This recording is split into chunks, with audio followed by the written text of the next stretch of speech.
Você que está online, seja muito bem-vindo.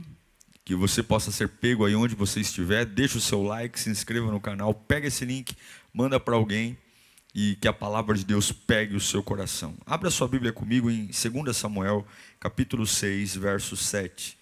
Livro do profeta Samuel, capítulo 6, verso 7. Toda bênção tem um fardo. Toda ela. Toda bênção vai custar alguma coisa para você. É impossível você ser abençoado sem sacrifício. E todo aquele que quer ser abençoado sem pagar um preço não faz a mínima ideia do que é uma bênção. Porque a bênção não é só dar o que você quer. A bênção também é glorificar Deus em você, transformar você num testemunho e fazer você estar mais perto de Jesus. Essa passagem que vamos ler é mais ou menos o custo de uma bênção. E eu repito, toda bênção vem acompanhada de um fardo. Um fardo capaz de suportar. Mas é um preço que a gente paga. Até mesmo porque se nós não tivéssemos um preço, nós acharíamos que as bênçãos são fáceis. E ser abençoado não é fácil. A maioria das pessoas não é abençoada. A maioria das pessoas não recebe a graça de Deus. São mínimas as pessoas. Porque a graça de Deus não é uma questão de pedir. Nós estamos no mundo pedinte. As pessoas pedem o tempo todo. As igrejas estão lotadas. Seja quais forem as religiões. Se você for em Aparecida do Norte, Aparecida está lotada. Eu já tive a oportunidade de ir em Aparecida. Conhecer, gosto da arte sacra católica. Acho muito bonito. E você tem a área das velas, e aqui não estou colocando juízo de valor, mas você tem milhares de pessoas acendendo velas pedindo coisas. Aqui nas igrejas, sejam as pentecostais, as neopentecostais, nós pedimos, mas por que a grande esmagadora maioria das pessoas pede e não recebe? Será que Deus é tão cruel assim, que não dá? Será que Deus é pão duro, mão de vaca, que fica economizando bênçãos? Ou será que o problema está em nós? Está porque nós temos dificuldade com o fardo da bênção. Muita dificuldade. E a minha oração é que o Senhor nos abra os olhos hoje. Para que você seja de verdade abençoado. Para que você tenha tudo que Deus reservou para você. Que não fique nenhum restinho. Sabe aquele brigadeiro que fica no fundo da leiteira e o pessoal quer raspar? Pois quem quiser raspar o brigadeiro do fundo da leiteira vai raspar outro brigadeiro. Porque o seu brigadeiro vai sair todinho. Não vai ficar nada no fundo da panela. Eu quero findar os meus dias nessa terra dizendo, ele gastou tudo, ele usou tudo, ô bicho fominha, pois eu serei um fominha mesmo pela glória de Deus. Tudo que Deus tem para mim eu vou usar. E você? Também? Então tá bom, vamos lá então. 2 Samuel 6, 7 diz assim: a ira do Senhor se acendeu contra Uzá por esse ato de irreverência. Por isso Deus o feriu. E ele morreu ali mesmo, ao lado da arca de Deus. Davi ficou irado porque o Senhor havia atacado Uzá. Até hoje, aquele lugar é chamado de Perez Uzá. Naquele dia, Davi teve medo do Senhor. E ele se perguntou, como a arca do Senhor chegará até a mim? Assim Davi já não quis levar a arca do Senhor para ficar com ele na cidade de Davi. Em vez disso, levou para a casa de Obed-edom, o giteu. A arca do Senhor ficou na casa de Obed-edom, o giteu, por 3 meses. E nesses 3 meses, o Senhor o abençoou e a toda a sua família. Disseram ao rei Davi, o Senhor tem abençoado a família de Obed-edom e tudo o que ele possui, por causa da arca de Deus. Então Davi, com grande festa, foi à casa de Obed-edom e ordenou que levassem a arca de Deus para a cidade de Davi. Quando os que carregavam a arca do Senhor davam 6 passos, eles sacrificavam um boi e um novilho gordo. Davi, vestindo o colete sacerdotal de linho, foi dançando com todas as suas forças diante do Senhor. Qual é esse? É só até aqui mesmo. Feche os olhos, vamos orar. Amanhã é segunda-feira. Você tem coisas para resolver. E essas coisas não podem estar aqui agora. Você tem reuniões, você tem decisões, e essas coisas não podem estar aqui agora. Você tem exame, você tem consulta, e essas coisas não podem estar aqui agora. Esvazia sua mente para receber, porque o que Deus vai falar com você vai definir teu destino. Espiritualmente falando, demônios não querem que você entenda. Demônios não querem que você compreenda, mas agora nós damos uma voz de comando a demônios: retirem-se daqui agora, saiam, porque Deus vai falar comigo, a palavra vai pegar o meu coração, eu sairei desse culto vivo, eu sairei desse culto aceso, curado, e os que estão online também, seja lá onde você estiver, que a graça do Pai Todo-Poderoso te pegue, em nome de Jesus, amém. Davi tem um abacaxi para descascar. Qual é o abacaxi? Ele se tornou rei de uma nação dividida. Israel e Judá estão separados. Ele precisa trazer a unidade do reino. E a primeira atitude que ele faz quando toma a decisão de sentar-se no trono, a primeira ação é ir buscar a arca da aliança, que está nas mãos dos filisteus, nas mãos do inimigo. Eu não sei se você sabe, mas a Arca da Aliança, ela foi instituída por Deus ainda no Êxodo, na saída do povo hebreu do Egito, dentro do tabernáculo. E a Arca da Aliança simbolizava a presença de Deus no meio do povo. A Arca da Aliança era o símbolo maior da presença de Deus. O significado espiritual dela era enorme. E Davi sabia que sem a unção, você não consegue unir nada. Ele precisa da unção, ele precisa da arca, ele precisa da presença de Deus. Então ele se reúne e ele vai até os filisteus para trazer a arca. Ele está muito desejoso em se tornar ainda mais um líder relevante. Ele está no auge do ministério dele. A fama de Davi corre para todos os lados. Ele é o camarada que matou Golias. Ele é o homem que a nação aclama como um grande rei, que sucede Saul, um rei caído, um rei que perdeu a glória. E agora, nessa onda de grande pompa, grande festa, ele vai buscar a arca. Só que essa busca se torna um vexame. Deus torna a busca de Davi pela arca da aliança um fracasso. Porque por mais boas intenções que você queira ser abençoado, se não for do jeito de Deus, você vai ser envergonhado. Não existe bênção do meu jeito. Não existe restauração da minha família do meu jeito. Não existe prosperidade financeira do meu jeito. Ou a gente consegue o que quer do jeito de Deus, ou nós vamos ser envergonhados. Esse é o grande desafio. Porque a gente vive hoje esse mundo relativo de Deus ama todo mundo. Sim, Deus ama todo mundo, mas Ele não trata todos iguais, porque nem todos entregam a mesma coisa para Ele. Ah, Deus é amor. Deus é amor, mas Deus é justiça. E tudo que o homem semeia, o homem colhe. Esse reino do amor, onde Deus é um ser bondoso que não tem nenhum tipo de ação contrária à vontade do homem, muito ao contrário, parece alguns pais babões que o filho faz o que quer e fica lá, ele é assim mesmo, está quebrando o vaso da casa da vizinha, está riscando o carro do outro, aí fica, meu filho é assim mesmo, ele é só uma criança, né? Deus não é besta igual a gente, não. Deus jamais vai aceitar que nós consigamos algo de um jeito equivocado, porque se Ele aceitar, Ele vai nos ensinar de forma equivocada. Não tem como. Para você trazer a presença de Deus, tem que ser do jeito de Deus. E aí o que acontece?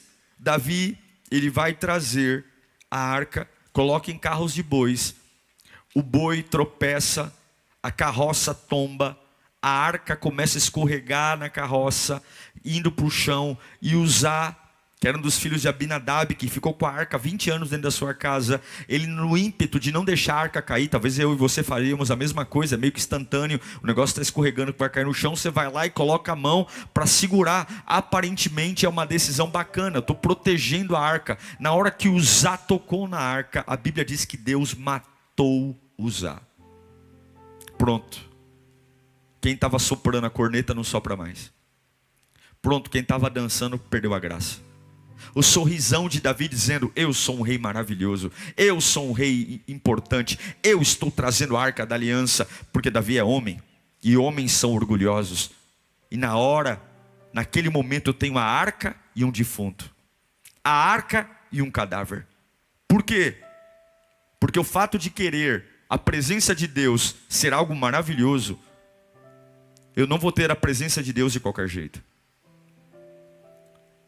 Pastor, eu estou vindo aqui porque eu quero Deus da minha vida. Maravilhoso você querer Deus na sua vida, mas você não vai ter Deus do seu jeito. Pastor, eu estou vindo à igreja porque eu quero ser cheio do Espírito Santo. Maravilha, é uma motivação maravilhosa, mas você não vai ser cheio do Espírito Santo do seu jeito. Não, pastor, eu vim aqui porque eu quero ser um voluntário. Beleza, mas você não vai ser um voluntário do jeito que você quer. E esse é o nosso problema. Nós queremos fazer o que Deus nos pediu do nosso jeito. Havia uma norma, havia um protocolo. Deus estabeleceu um protocolo de como a arca tinha que ser transportada. Davi levou em carro de boi, mas a Bíblia diz lá em Números capítulo 7, versículo 6, que somente 3 famílias, 3 linhagens poderiam levar a arca em carros de boi. Então Moisés recebeu as carroças e os bois e os entregou primeiro aos levitas, 2 carroças e 4 bois aos Gersonitas, conforme exigia o trabalho deles, e aos Meraritas.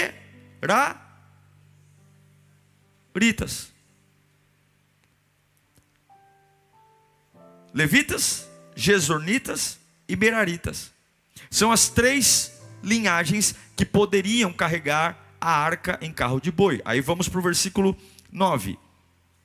Os coatitas, que eram a linhagem atual, a linhagem de Abinadab. Aos coatitas, porém, Moisés não deu nada, pois eles deveriam carregar onde?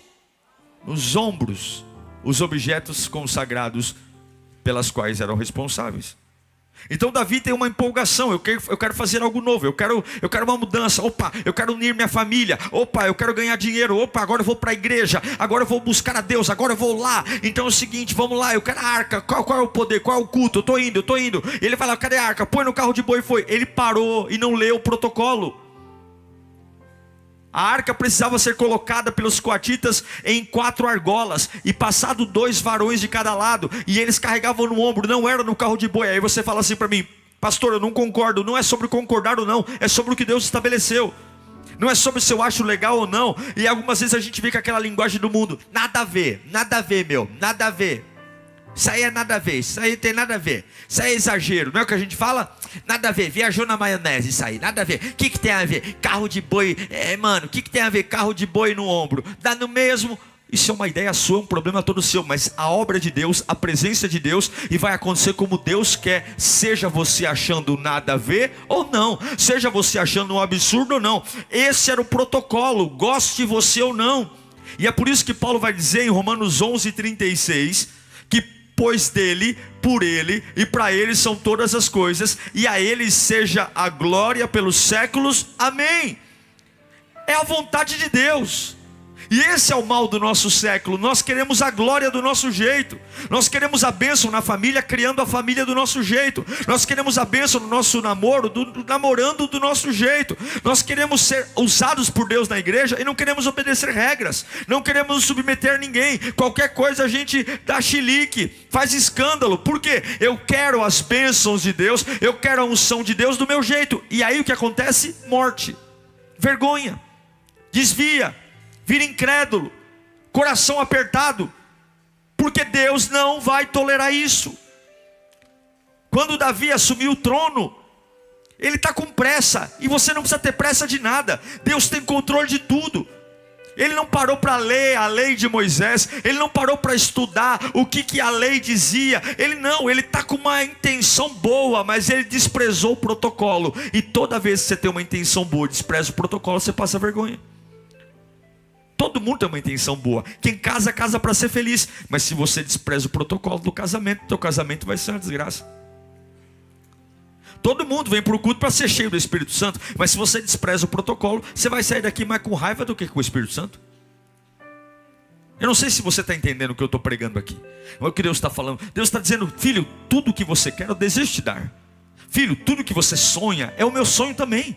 Eu também sonho em ver você cheio da minha presença. Eu também sonho em ver você sendo abençoado. Eu também sonho em te encher com o meu Espírito Santo. Eu também sonho em colocar sobre você uma veste, uma unção poderosa. Mas eu quero que você entenda: eu não vou abrir mão do meu protocolo, porque você simplesmente quer fazer do seu jeito. Uzá foi fulminado porque ele não era levita, ele era coatita. E coatita não podia pôr a mão. Coatita tinha que carregar no ombro. E hoje nós temos uma adoração de baixo custo.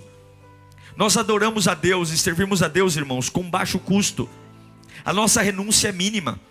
Eu vou falar abertamente para você. Se nós comparássemos o nosso culto de adoração com o culto que acontecia nessa época, nós não temos que fazer quase nada. A gente simplesmente vem, assiste um culto. E eu não estou criticando a igreja de hoje, mas eu estou dizendo que as facilidades estão gerando para nós uma adoração de baixo custo, onde a gente quase não paga preço nenhum, onde a gente fica aí na hora da adoração. Se o louvor não é aquele louvor emotivo, a gente não se esforça para adorar, porque a gente fica dependendo do acorde do teclado, a gente fica dependendo da palavra bonita que o ministro vai falar. Mas nós não precisaríamos de nada disso, porque uma adoração verdadeira, se a música me envolveu ou não, se o pastor falou uma palavra bonita ou não, eu tenho que ter custo. Eu vou adorar, e custa adorar. Custa porque eu chego cansado, eu chego com a cabeça cheia, a Capetolândia está me atormentando, eu estou pistola da vida com um monte de coisa, mas eu vou ter que colocar um pause na minha alma. Qual é o pause? Eu vou separar aquilo que eu quero daquilo que eu tenho que fazer. Nós precisamos voltar a ter uma vida com Deus, onde há custo, onde há renúncia. E qual é o custo e qual é a renúncia? É fazer a vontade de Deus, mesmo que eu não tenha vontade nenhuma de fazer o que Deus quer que eu faça. Porque se nós não aprendermos isso, nós não vamos ser abençoados. Não vamos. Não adianta pegar rosa, sal grosso, não adianta. Não adianta encher a igreja de congresso e conferência. Não adianta fazer culto de homem, culto de solteiro, culto de casal, porque hoje a igreja está cheia de evento. É cheio de evento, é cheio de ensaio, é cheio de congresso, é cheio de conferência. Eu nunca vi tanta conferência na minha vida. Toda semana tem uma conferência em algum lugar. E compra o ingresso, e faz isso, e veste com essa roupa. É paleta de cor, é isso, é aquilo, e dá um nome bonito e dá outro. Eu nunca vi tanta conferência. Eu entro no meu Instagram, é só banner de conferência, mas não é isso que abençoa a nossa vida. O que abençoa a nossa vida é o que a Bíblia diz em Lucas capítulo 14, versículo 33. Da mesma forma, qualquer de vocês que não renunciar a tudo que possui, não pode ser meu discípulo. Veja, Deus quer abençoar você, e eu quero declarar um destravar de Deus para a tua vida nesse ano. Esse ano ainda não acabou. Eu declaro que novembro e dezembro serão meses de surpresa, mas você tem que entender que é a presença de Deus do jeito de Deus. Algumas pessoas vêm ali e falam: vocês têm culto para empresário? Tenho. Quando? Quinta e domingo. Vocês têm culto para mulheres? Tenho. Quando? Quinta e domingo. Você tem culto de jovem? Tenho. Quando? Quinta e domingo. Você tem culto para divorciado? Tenho. Quinta e domingo. Qual? Quinta e domingo. Porque a palavra de Deus, ela é suficiente para suprir todas as nossas necessidades. Eu não preciso ter cultos específicos. Cultos específicos é mais para agradar o coração do homem. Se você entende que a palavra de Deus é perfeita, nesse culto de hoje, esse culto é culto de casal, esse culto é culto de solteiro, esse culto é culto de doente, é culto de cansado, é culto de divorciado, é culto de viúvo. Esse culto é tudo que você precisa, porque aquele que cura está neste culto. Ele está aqui. Ele pode mudar a sua vida. Ele pode. Aí agora, Davi, coitado do Davi. O Davi estava lá, coroa, achando que estava abafando. Agora tem que cuidar de um funeral. Uzá está morto. Aí Davi olha e fala: o que eu faço? Eu não posso levar a arca de volta desse jeito. Deus está deixando claro que ele não está feliz. Aí ele acha a casa de um homem chamado Obed, lá de Edom. E ele pede para esse homem colocar a arca dentro de casa. Esse cara não é hebreu. Esse homem, ele não é um homem da realeza. Ele é um homem comum. Ele é um homem comum, mas agora o rei Davi está pedindo. E aí a Bíblia diz que o Obed, ele leva a arca para dentro de casa. Veja a diferença. Um rei com uma coroa não conseguiu tratar a presença de Deus com honra que desejava. Aí o Obed abre a porta de casa. A arca antes tinha ficado na casa de um homem chamado Abinadab por 20 anos. Abinadab nunca se interessou pela arca, ao ponto de que Uzá, que era filho dele, o que tocou na arca e morreu, Uzá, tendo 20 anos a arca dentro de casa, poderia sequer ter aprendido como carregar a arca, mas nem sabia. Mas agora quando Davi pede o Obed, você pode ficar com a arca aqui, aconteceu uma tragédia, o menino morreu ali, eu não sei o que eu vou fazer, eu tenho que ir para casa pensar como que eu vou levar essa arca para Jerusalém. Até eu pensar, você pode ficar com essa arca. Só que a Bíblia diz que o Obed recebeu essa arca, e essa arca ficou 3 meses na casa desse homem. E a Bíblia diz que de forma avassaladora esse homem foi abençoado. Era só para ele guardar a arca, mas eu tenho certeza que ele não guardava a arca. Ele deve ter colocado a arca no lugar mais nobre da casa dele. Ele deve ter passado horas e horas sentado com os filhos, contemplando a arca. Ele deve ter tomado café, almoçado, jantado em frente à arca. Ele deve ter desligado a televisão, desligado o rádio e sentado em frente à arca. Ele deve ter chorado diante da arca. Ele deve ter mostrado, ele não era um homem culto, ele não era um homem da lei. E a Bíblia diz que ele fez da arca o seu principal. E a Bíblia diz que o Senhor repousou sobre a casa de Obed-edom, porque onde a presença de Deus é tratada como Deus quer que seja tratado, a presença de Deus abençoa. A presença de Deus. A notícia começou a correr, chegou lá em Jerusalém dizendo: ei Davi, sabe aquele camarada que você pediu para ele fazer almoxerifado da arca, que você pediu para ele guardar? Está pipocando bênção na casa dele, em todas as áreas. Deus está abençoando ele. Houve uma prosperidade relâmpago. Em 90 dias o camarada começou a ganhar dinheiro. Sabe quantos filhos Obed teve? Sabe quantos filhos? Você acha que Deus abençoou só no dinheiro? Não tinha dor de cabeça na casa de Obed-edom não, meu irmão. Não tinha não. Quer ver quantos filhos? Quer ver? Eu vou ler para você aqui. Deixa eu ver se eu acho. Aqui, ó, 1 Crônicas 26:8. O camarada que ficou com a arca, ó. Todos esses foram descendentes de Obed-edom. Eles e seus filhos e parentes eram capazes e aptos para a obra. Ao todo foram 62 descendentes de Obed-edom. Tinha dor de cabeça não, varão? A presença de Deus estava na casa. O homem voou em todas as direções, financeira, sexual, emocional, abençoou. Por quê?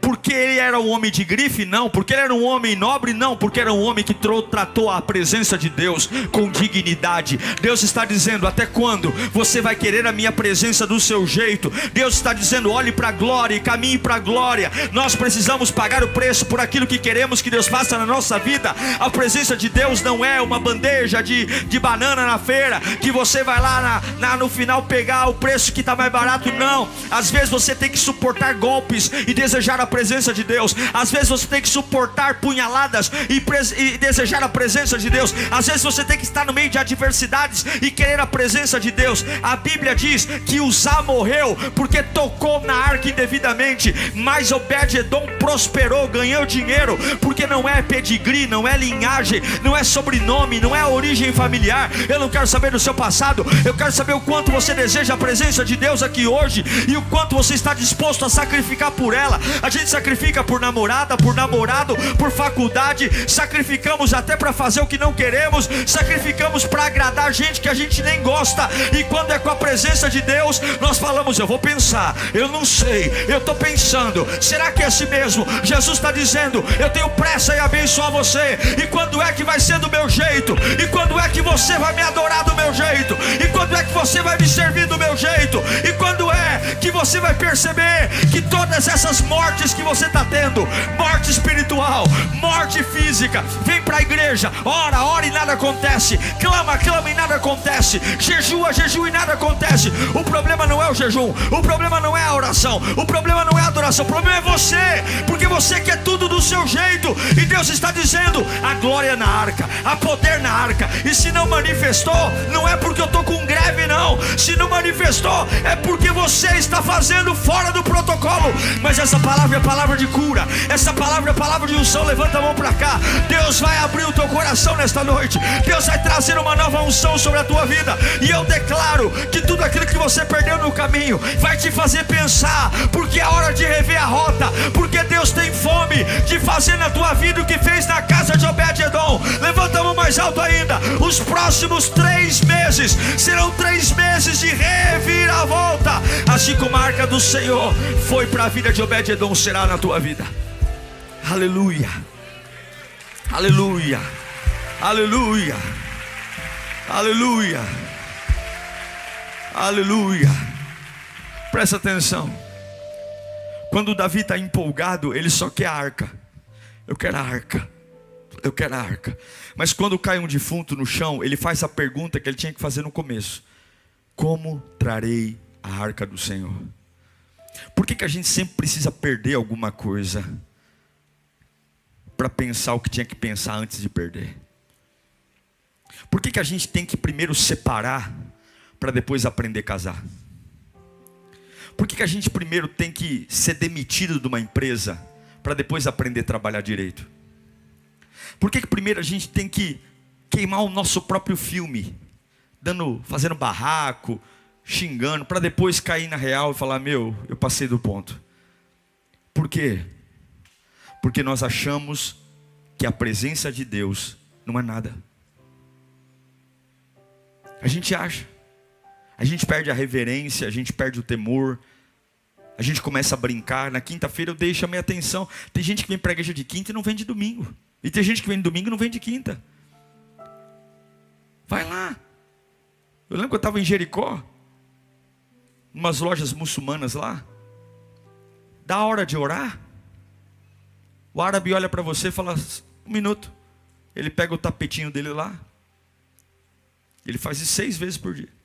Ele pega o tapetinho dele lá. Pode ter 1 bilhão de clientes na loja. Ele faz todo mundo parar. Ele não vende. É hora de orar. Ele estende o tapetinho. Ele ajoelha em direção à Meca. Ele faz a oração dele. Depois ele levanta e te atende. Porque a prioridade dele não é vender. A prioridade dele é honrar a fé dele.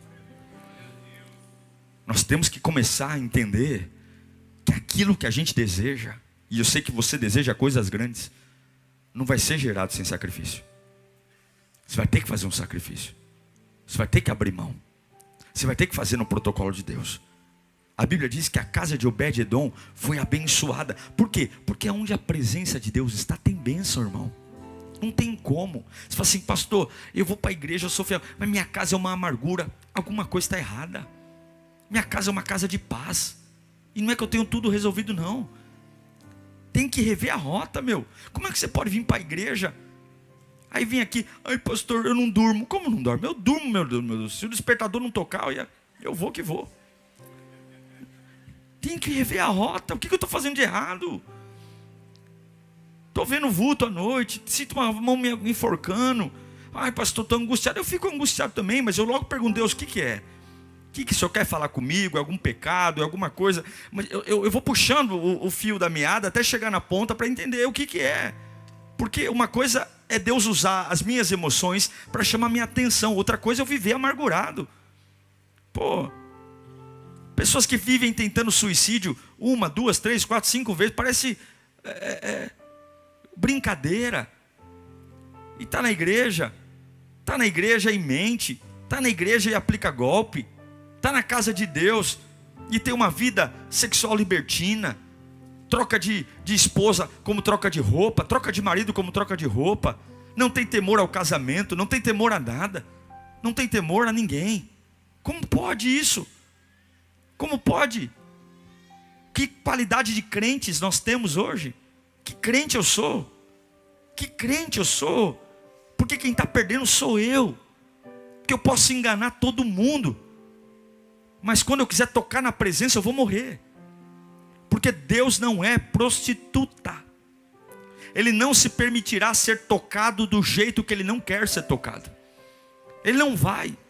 E eu não estou aqui, se eu estivesse aqui para fazer você encher essa igreja apenas, eu faria, receba a bênção, e você daria meia dúzia de glória. Eu ficaria aqui, Deus vai te abençoar essa semana, eu estou vendo uma porta se abrindo, e você estaria chorando aí agora. Mas eu não estou aqui para falar o que eu quero, nem o que você quer. Eu estou dizendo, Deus está dizendo, filho, eu quero te abençoar esse ano. Olha para Obed-edom. Obed-edom era muito pior do que todos nós aqui, mas quando ele pegou a arca e deu valor à arca, e fez da arca o que a arca tinha que ser, a Bíblia diz que Deus foi abençoando, tanto que quando chegou a notícia para Davi, Davi sai correndo dizendo, não, eu quero essa glória também, devolva minha arca, porque daí eu quero a glória, devolva minha arca. E eu quero declarar hoje na sua vida, eu quero que você tenha esse sentimento de Davi. Não é para você ouvir essa pregação e dizer, nossa pastor, como eu fui bobo e perdi tempo. Não, eu quero que você saia de Jerusalém como Davi. Ei, Obed, devolva a arca, porque eu quero a glória, eu quero a glória também, eu quero, se Deus está abençoando o irmão ali, se Deus está abençoando o cicrano ali, se Deus está, eu também quero a glória, eu não vou ficar de biquinho, eu quero a glória. Quantos querem a glória? Quantos querem a glória? Quantos querem voltar a ser usados por Deus? Quantos querem voltar a ser cheios do Espírito Santo? Quantos querem voltar a ser tomados pela unção de Deus? Quantos querem a glória? Diga bem alto, eu preciso da glória. Grite, eu quero a glória. Eu preciso que a glória volte para a minha vida, eu quero. Você sabe quanto tempo leva para criar um boi? Muito tempo. Davi sai de Jerusalém. Agora ele vai ler a norma. A norma dizia o seguinte: a arca tinha que estar no ombro, 4 argolas, 2 de cada lado e um varão, e a cada 6 passos, 1, 2, 3, 4, 5, 6, matava um boi. Quantos bois você acha que Davi teve que levar? A cada 6 passos matava um boi. Deus estava dizendo, não é tão fácil assim. Nesse momento talvez alguns desistiriam, falaram, eu prefiro ficar sem a glória então. É muito trabalho, pastor. É por isso que alguns são abençoados, outros não. Até onde Deus pode te pedir? Até onde você vai para ter a bênção? O que você está disposto a sacrificar? Tem alguma coisa que Deus pedisse e falar, se Ele pedir isso aqui, eu não quero mais. Um relacionamento, por exemplo. Uma prática. Davi pegou os melhores músicos, os melhores levitas, colocou não mais coroa, colocou linho, mas roupas naturais. Porque trazer uma nova estação na sua vida nem sempre é fácil. Todo mundo quer uma nova estação, todo mundo quer um novo cheiro, todo mundo quer uma nova cor, mas nem sempre é fácil. Mudar não é fácil, quebrar o clima não é fácil, ter uma nova atmosfera não é fácil. Tem coisas que grudam em nós. Mas agora ele vai para a casa de Obed-edom e ele já entendeu que Deus queria ensinar 3 coisas para ele. Deus queria ensinar o poder, a paciência e o louvor. Fala comigo, poder, paciência e louvor. Deus estava querendo ensinar que Deus não precisa da ajuda de ninguém. Deus é Deus. E por mais que você queira trazer a presença de Deus para a sua vida, Deus é autossuficiente, Ele não precisa de você, Ele vai para onde Ele quer. A cada montanha que você tem que escalar, você só escalou porque Deus te sustentou.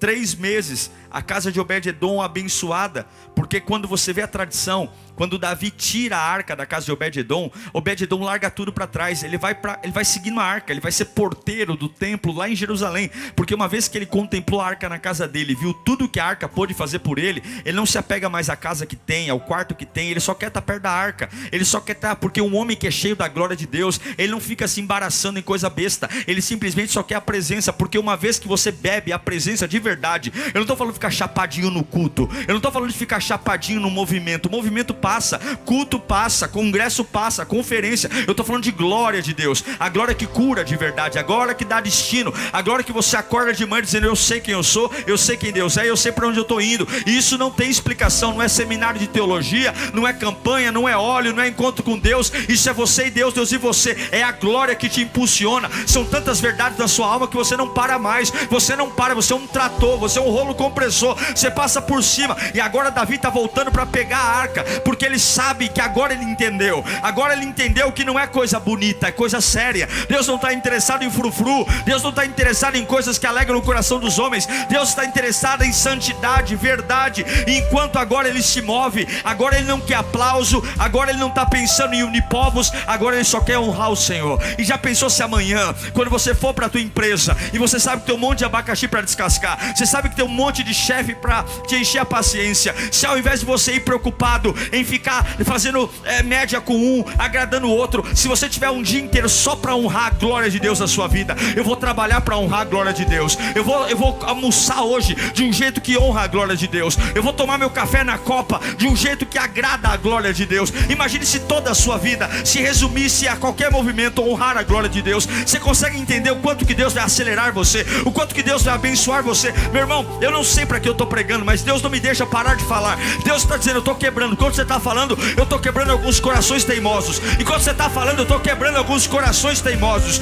E eu quero dizer, eu vou gritar mesmo. Se você não gosta que eu grito, então pelo amor de Deus, põe a mão no ouvido. Mas Deus manda eu dizer, se você crê em mim, eu vou gerar liberdade na sua alma. Se você crê em mim, porque onde o meu espírito está a liberdade. E eu quero desmentir o que o diabo falou. O diabo é mentiroso, ele é mentiroso. Eu sei que você quer que eu pare de falar isso. Eu sei que alguns estão incomodados com a minha voz. Eu sei que alguns estão dizendo, pastor, está gritando muito hoje. Mas eu só estou fazendo o que Deus mandou eu falar. Deus está falando com você e Ele está dizendo, para de revirar os olhos, para de achar que não é com você. Deus está dizendo, eu só vou devolver a glória quando antes de me tocar, você me entrega o seu louvor. Eu só vou devolver a glória quando antes de pôr a mão em mim, antes de tocar em mim, você me deu o louvor. O poder está em mim, mas me deu o louvor. Agora escute,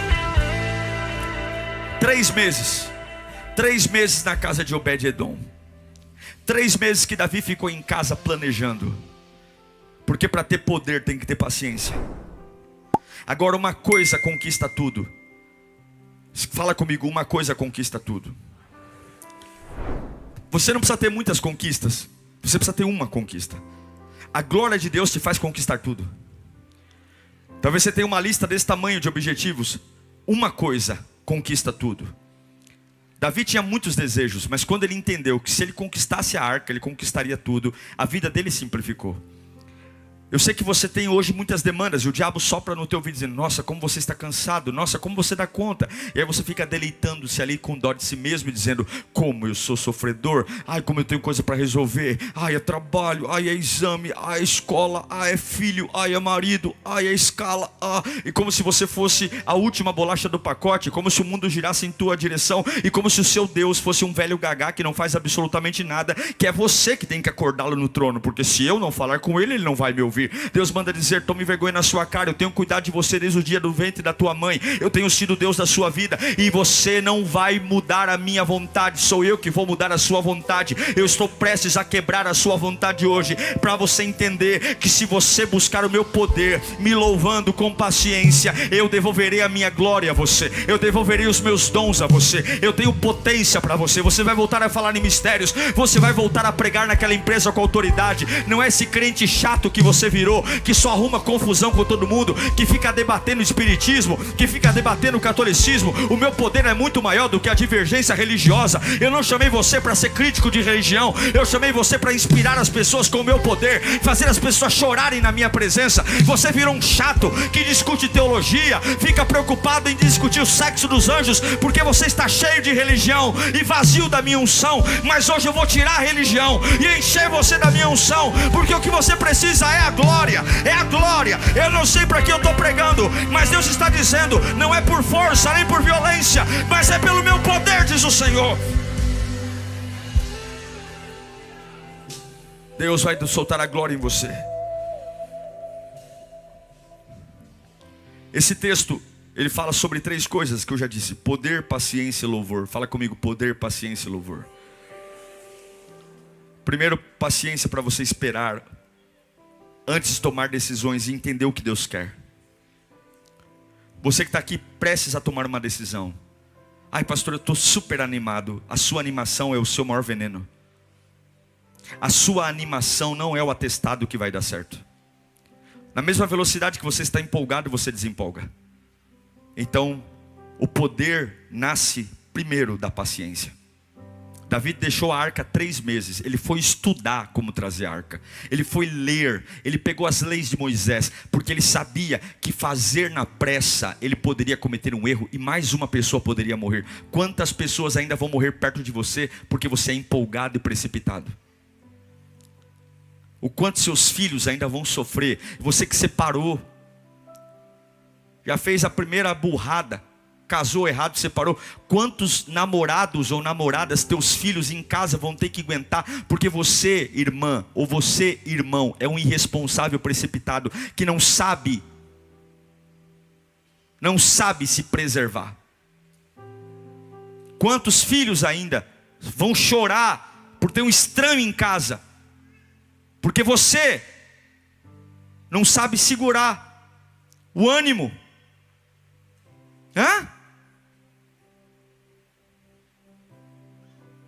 Quantos desaforos vão ter que ter?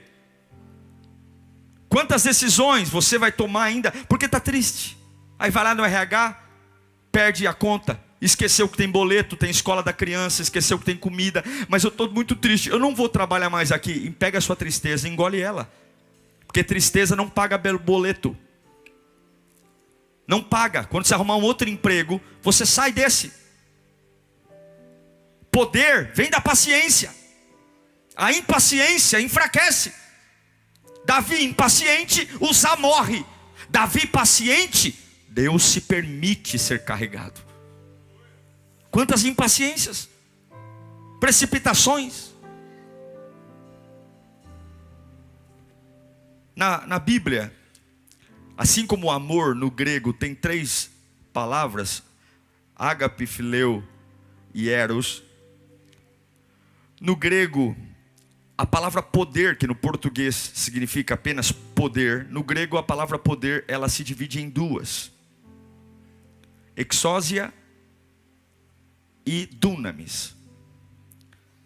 Exousia e dunamis. Elas têm significados parecidos, mas elas não são a mesma coisa. Exousia é autoridade. Quando a Bíblia diz, vocês receberão poder sobre a vinda do Espírito Santo, esse poder é exousia, ou seja, vocês receberão autoridade. Mas quando a Bíblia fala em dunamis, essa não é autoridade, é poder. Quando Jesus diz que eu lhes dou autoridade na terra, no céu, Jesus está dizendo, eu estou te dando poder. Em outras palavras, exousia é quando você vai no olho mágico e vê um policial do outro lado da porta com o emblema da polícia. Exousia, ele é autoridade. O dunamis é quando você olha na linha da cintura e vê que do lado dele tem uma arma.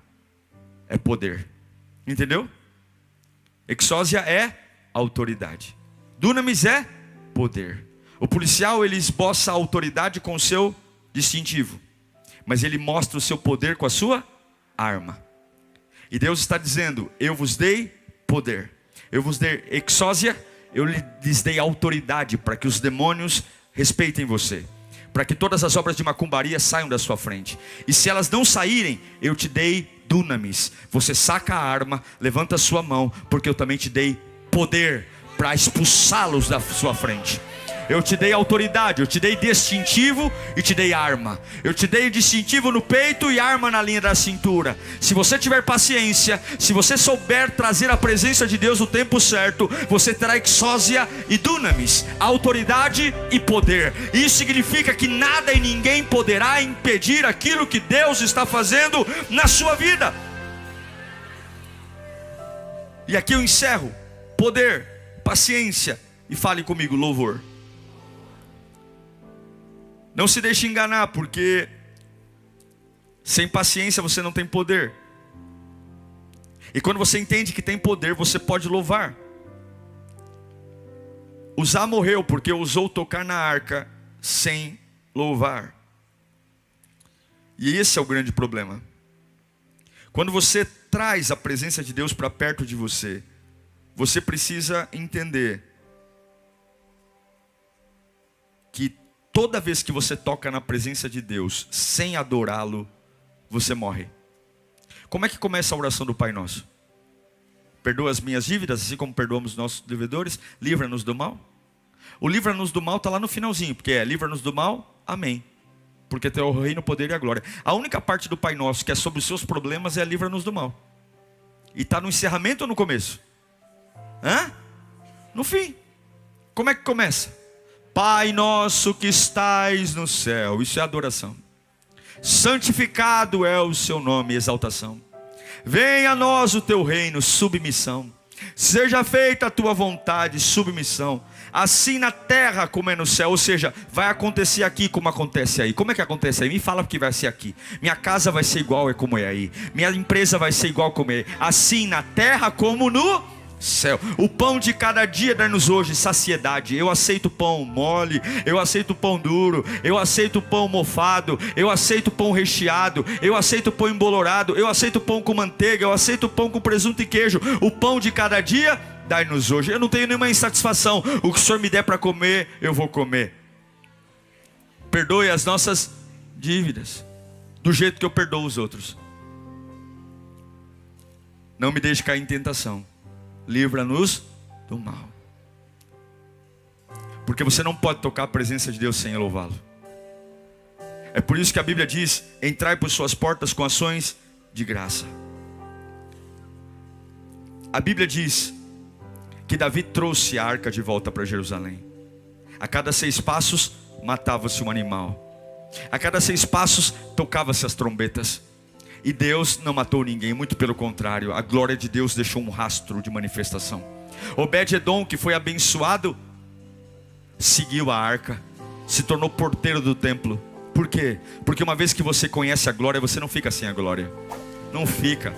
Você pode falar assim: pastor Diego, eu vou desviar. Você pode desviar, você nunca mais vai ter paz. Nunca mais, porque nada lá fora vai te sustentar como é a presença de Deus. Uma vez que você provou a presença, você nunca mais fica sem. Você pode até teimar, ficar 1 mês, 2 meses, mas não vai conseguir dormir. Vai ficar, o cigarro não tem mais o mesmo gosto, a cachaça perde a graça. Vai pro forró, dança, dança, dança, e ai que coisa chata. Não tem jeito, não tem como. Uma vez que a presença de Deus pega você, você pode disfarçar, pode mudar o visual, pode criar barba, pode fazer botox, pode mudar a cor do cabelo. Você não vive mais sem a presença. E Deus está dizendo: paciência, paciência, porque eu te darei exócia, eu te darei autoridade, eu te darei dunamis, eu te darei poder. Paciência, porque eu quero ver o teu louvor na minha presença. Não venha com pressa não, porque eu tenho controle. Não venha dizer que você está: ai pastor, eu estou com pressa, eu estou esbaforido. Pega a tua pressa e joga ela fora, porque eu tenho domínio sobre tudo que acontece. E hoje a tua maior pressa não é unir Judá com Israel. A tua maior pressa é ser cheio da minha presença. Feche os seus olhos nesse instante. Você tem que se mover pela glória. A gente está vivendo uma época muito perigosa no Brasil. A gente está vivendo uma fase que está tudo muito fácil para nós. E tempos fáceis geram pessoas fracas. Tempos fáceis geram pessoas fracas. Pessoas fracas geram tempos difíceis. E tempos difíceis, aí sim, geram pessoas fortes. A gente nunca teve tanta facilidade. E não é ruim as bênçãos. O que é ruim é não ter sacrifício, sabe, gente? Essa cabeça de cliente, essa cabeça de receber, de eu quero, mas eu não concordo, eu quero, mas é do meu jeito, eu quero, mas se não for, para. É por isso que tua casa está morrendo, é por isso que teu casamento tá indo pro vinagre, é por isso que a tua profissão, porque você é tinhoso, é teimoso. Você acha que Deus, Ele vai sofrer porque você está fazendo greve? Você acha que Deus vai deixar de ser Deus se você desviar? Alguns até ameaçam: se Deus não fizer como eu quero, eu estou indo embora. Vai com Deus, ou vai com o inferno, com o capeta, sei lá. Deus não precisa de mim para nada. Se eu, Diego, falar eu não quero mais saber de Deus, o reino de Deus continua sendo eterno, perfeito, maravilhoso. Deus não precisa de mim. Sou eu que preciso parar de me mover por ganância, por ambição, por inveja, por pecado, por trauma, e começar a me mover pela glória. Eu quero a glória. Por que você é honesto?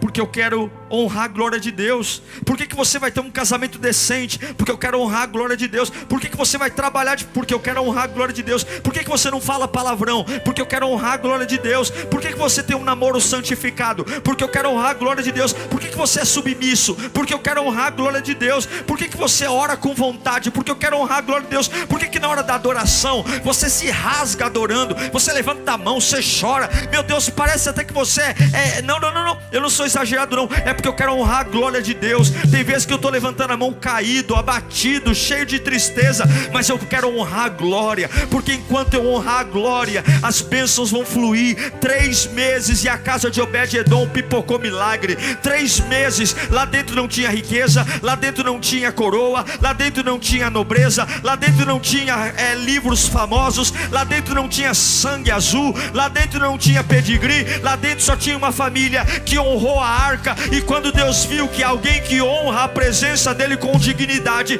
a unção pipocou para todo lado, a glória fluiu. E eu quero dizer que Deus te ama, meu irmão. Eu quero dizer que tem algo prestes a ser despertado na sua vida nessa tarde. Você está muito aquém de quem pode ser. Deus manda dizer: eu tenho algo novo para você. A partir deste culto, eu quero potencializar a minha presença em você. Eu quero trazer uma nova reviravolta. Eu quero fazer algo novo, assim como foi na casa de Obed-Edom. 3 meses e as notícias correram para todo o reino. Todo mundo ouviu que naquela casa havia poder, naquela casa havia milagre, naquela casa havia santidade, naquela casa havia prosperidade. E eu quero dizer que as notícias sobre a tua casa vão correr para todos os lados e vão dizer: naquela casa há santidade, naquela casa há poder, naquela casa há unção, naquela casa há vida.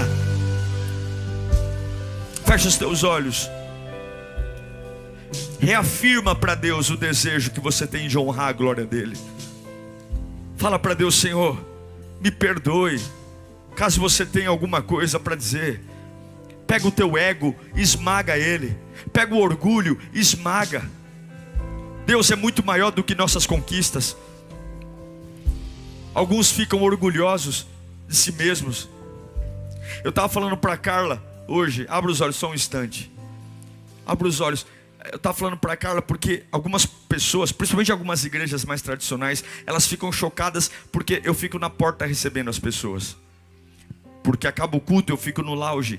E aí eles falam: nossa, pastor, na minha igreja, o meu pastor, nossa. E eu disse: um dia, por que eu vou para a porta? Um dia eu pensei: se Jesus fosse pastor de uma igreja, onde ele ficaria?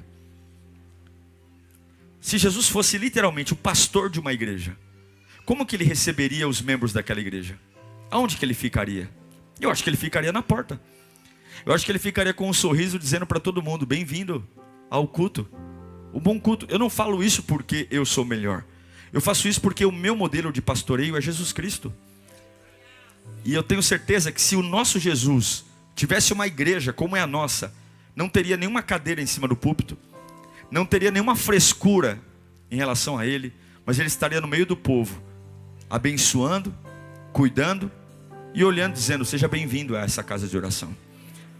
O que eu quero dizer para você é: o que te promove é a glória. Para de puxar o saco dos outros, se interesse pela glória. Deus vai promover você. Eu fico tão feliz em saber que você ficou até o final do sermão. Agora tem uma lição de casa pela frente. Não basta só ouvir, tem que praticar. Mas eu acredito que o Espírito Santo está aí com você, juntinho, para te ajudar nessa missão. Quero agradecer a todos que investem aqui no canal, que abençoam. Graças às suas doações, nós temos trabalhado para oferecer cada vez conteúdos mais relevantes para você. E lembrando que, além dos sermões, nós temos todo um menu de atividades aqui no canal. De segunda a sexta-feira, às 10 da manhã, pense e ore. Todos os dias, à meia-noite, clamor da madrugada. E aos sábados, temos um motivacional metanoia para virar chaves na sua vida. Que o Senhor te abençoe, que o Senhor te guarde e nos vemos aqui no próximo conteúdo. Deus te abençoe.